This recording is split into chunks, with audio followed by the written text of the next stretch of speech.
Latest చూస్తున్నాం. హైదరాబాద్ దోమలగూడలోని అరవింద్ నగర్ కాలనీలో భారీ దొంగతనం జరిగింది. బంగారు ఆభరణాలు తయారు చేసే వ్యక్తి ఇంటికి తెల్లవారుజామున వచ్చిన దుండగులు ఇంట్లో చోరీ చేశారు. దాదాపు 10 మంది దుండగులు డమ్మీ ప్లాస్టిక్ పిస్టల్ కత్తులతో బంగారు ఆభరణాలు తయారు చేసే వ్యక్తిని బెదిరించి 2 కిలోల బంగారు ఆభరణాలు చోరీ చేశారు. సీసీ ఫుటేజ్ DVR తో పాటు 6 సెల్ ఫోన్లు చోరీ చేశారు.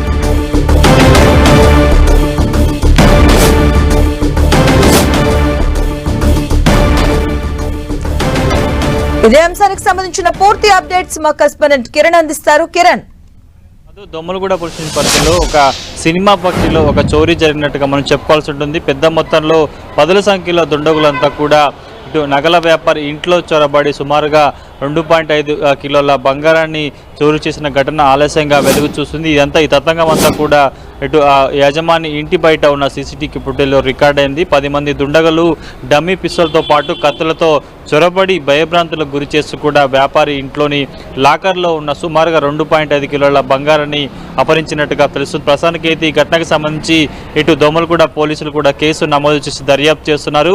ఇది రంజిత్ని దుండగులు కత్తులు డమ్మీ గన్లతో లోపలికి వెళ్ళిన సందర్భంలో కూడా రంజిత్ సోదరుడి మీద దాడికి పాల్పడ్డారు. అతని మీద కూడా దాడికి పాల్పడినట్టుగా మనకైతే సమాచారం అవుతుంది. ఎందుకంటే హైదరాబాద్ నగర నడి ఒడ్డుల్లో కూడా ఇలాంటి ఘటన చోటు చేసుకోవడంతో చుట్టుపక్కల ప్రాంతానికి సంబంధించిన ప్రజలంతా కూడా భయంలో గురైన పరిస్థితి కనిపిస్తుంది. ఇక వ్యాపారికి సంబంధించి ఎవరైనా అతడికి తెలిసిన వ్యక్తులే ఈ అఘాత్యానికి పాల్పడ్డారా లేకపోతే దోపిడీ దొంగల పనాన్న కొండల ప్రస్తుతానికి అయితే దోమలగూడ పోలీసులు కూడా కేసు నమోదు చేసి దర్యాప్తు చేస్తున్నారు. 10 మందికి పైగా డమ్మీ గన్నులతో పాటు కత్తులతో కూడా ప్రవేశించి వారిని భయభ్రాంతులకు గురి చేసినట్టుగా తెలుస్తుంది. కాబట్టి ఖచ్చితంగా ఇందులో ఏదైనా కుట్ర కోణం ఉందా లేకపోతే దోపిడీ దొంగల పడాన కోణంలో కూడా ప్రస్తుతానికైతే పోలీసులు దర్యాప్తు చేస్తున్న పరిస్థితి కనిపిస్తుంది. ఇక ఇటు ఆ వ్యాపారి రంజిత్ ఇంటి పక్కన చుట్టుపక్కల సంబంధించిన ఏదైతే CCTV ఫుటేజ్ ఉందో వాటిని కూడా పోలీసులు నిశ్చితంగా పరిస్థితున్న పరిస్థితి కనిపిస్తుంది. కాబట్టి తెల్లవారుజామున జరిగినట్టుగా మనకైతే సమాచారం ఉంది. కానీ రాత్రి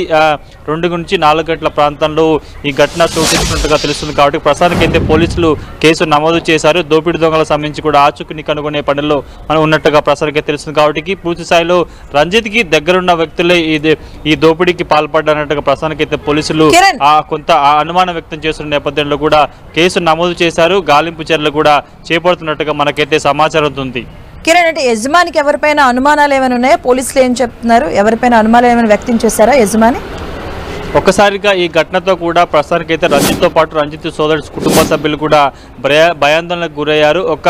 10ల సంఖ్యలో మాస్కులు ధరించి కూడా వీరంతా కూడా గుంపులుగా లోపలికి ప్రవేశించినట్టు చెప్తున్నారు. కానీ ఈ ఘటన నుంచి తేరుకునే లోపే కూడా వారు అందిన కాడికి దండుకొని కూడా అక్కడ నుంచి పారాయణ తెలుస్తుంది. కాబట్టి ఇటు రంజిత్ కుటుంబ సభ్యులు ఇచ్చిన ఫిర్యాదు మేరకు అయితే ప్రస్తుతానికైతే దోమలగూడ పోలీసులు కేసు నమోదు చేస్తున్నారు. ప్రాథమికంగా ఇంత దర్జాగా లోపలికి వచ్చి డమ్మీ పిస్టల్తో కత్తులతో బెదిరించారంటూ కూడా ఖచ్చితంగా వారికి సంబంధించిన దగ్గర వ్యక్తులే ఈ దోపిడీకి పాల్పడ్డట్టుగా పోలీసులు అనుమానం వ్యక్తం చేస్తున్నారు. ఇక దీంట్లో ట్విస్ట్ ఏంటంటే దొంగలు లోపలికి ప్రవేశించి ఆ లాకర్లో బంగారాన్ని లూటీ చేసి బయటకు వెళ్ళే సందర్భంలో CCTV ఫుటేజ్ సంబంధించిన DPRను కూడా వాళ్ళు వాటితో పాటు ఆ ఇంటికి సంబంధించిన సెల్ ఫోన్తో పాటు మరికొన్ని ఐటమ్స్ కూడా వారు తస్కరించి తీసుకెళ్ళినట్టు తెలుస్తుంది. కాబట్టి ప్రస్తుతానికైతే ఇంటి బయట ఉన్న CCTV ఫుటేజ్ ఆధారంగా వారు ఎట్నెన్స్ వచ్చారు ఏంటన్న కోణంలో ప్రస్తుతానికైతే పోలీసులు దర్యాప్తు చేస్తున్నారు. ఇక రంజిత్ కుటుంబ సభ్యులు ఇచ్చిన ఫిర్యాదు మేరకు కూడా గాలింపు చర్యలు చేపట్టారు దోమలగూడ పోలీసులు. అంటే పోలీసులు ఏం చెప్తున్నారు? ఎందుకంటే 10ల సంఖ్యలో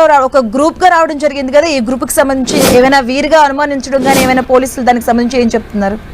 ప్రస్తుతానికైతే ఎందుకంటే ఒక భయానక వాతావరణం సృష్టించి వాళ్ళకు తేరుకునే లోపు కూడా బంగారాన్ని అపహరించి వెళ్ళారు. కాబట్టి ఖచ్చితంగా రంజికి సంబంధించిన దగ్గర వ్యక్తులే ఈ దొంగతనానికి పాల్పడినట్టుగా పోలీసులు అనుమానం వ్యక్తం చేస్తున్నారు. బయట ఉన్న CCTV ఫుటేజ్ ఆధారంగా ప్రస్తుతానికైతే పోలీసులు వారు ఎక్కడి నుంచి వచ్చారు, ఆ కారులో వచ్చారా లేకపోతే టూ వీల్స్ మీద వచ్చారన్న కోణంలో కూడా ప్రస్తుతానికైతే పోలీసులు కేసు నమోదు చేసినట్టుగా తెలుస్తుంది. ఈ ఘటనకు సంబంధించి కొంత ఇన్వెస్టిగేషన్ కొనసాగుతుంది. కాబట్టి పోలీసులు అయితే భారీ చోరీకి సంబంధించి కూడా కొంత వివరాలను ఇంకా మీడియాకు వెల్లడించిన పరిస్థితి కనిపిస్తుంది. కాబట్టి చూడాల్సి ఉంటుంది. మొత్తంగా CCTV ఫుటేజ్ ఆధారం కూడా వారి కదలికలను ఆధారం కూడా ఈ భారీ చోరీని కూడా పోలీసులు ట్రేస్ అవుట్ చేసే అవకాశం అయితే మనకు కనిపిస్తుంది. అంటే టోటల్ గా ఎంతమంది రావడం జరిగింది? చుట్టుపక్కల అంటే స్థానికంగా ఉన్న వాళ్ళు ఏం చెప్తున్నారు? ఈ 2-3 రోజులుగా ఏమైనా జరిగిన అంటే అనుమానంగా ఏమైనా సంఘటనలు జరిగినట్టుగా ఏమైనా చెప్తున్నారా? స్థానికులు కావచ్చు, యజమాని కావచ్చు.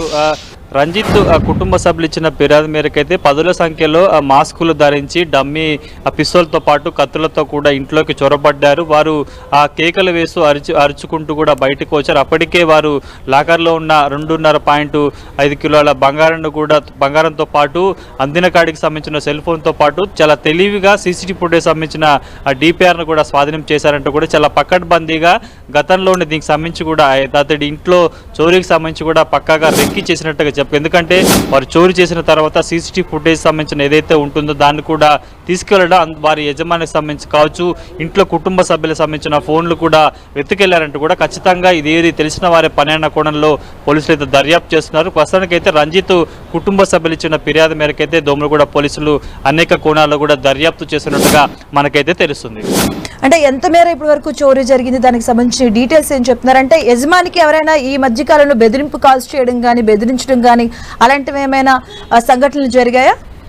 ప్రస్తుతానికైతే మనకు అందుతున్న సమాచారం ప్రకారం అయితే ఈ దోపిడీ దొంగల దోపిడీకి సంబంధించి కావచ్చుకుంటే చూసుకుంటే సుమారుగా 2.5 కిలోల బంగారంతో పాటు కొన్ని ఫోన్లతో పాటు ఐప్యాడ్ సంబంధించిన వాటితో పాటు కూడా కొన్ని విలువైన వస్తువులను కూడా ఆ దొంగలు అపహరించుకోబోతున్నట్టుగా తెలుస్తుంది. కాబట్టి ప్రస్తుతానికైతే ఫిర్యాదులో ఏ అంశాలు పేర్కొన్నారు ఏంటని కూడా కొంత మనకు సమాచారం రావాల్సి ఉంటుంది. దోమలగూడ పోలీసులు పూర్తిగా ఈ భారీ చోరీకి సంబంధించి కూడా మీడియాకి వివరాలు వెల్లడిస్తే మాత్రం కూడా అది చోరీకి సంబంధించి అయినవాని పర లేకపోతే దోపిడీ దొంగల పనాన కూడా కొంత స్పష్టత వచ్చే అవకాశం అయితే కనిపిస్తుంది. Okay, thank you Kiran.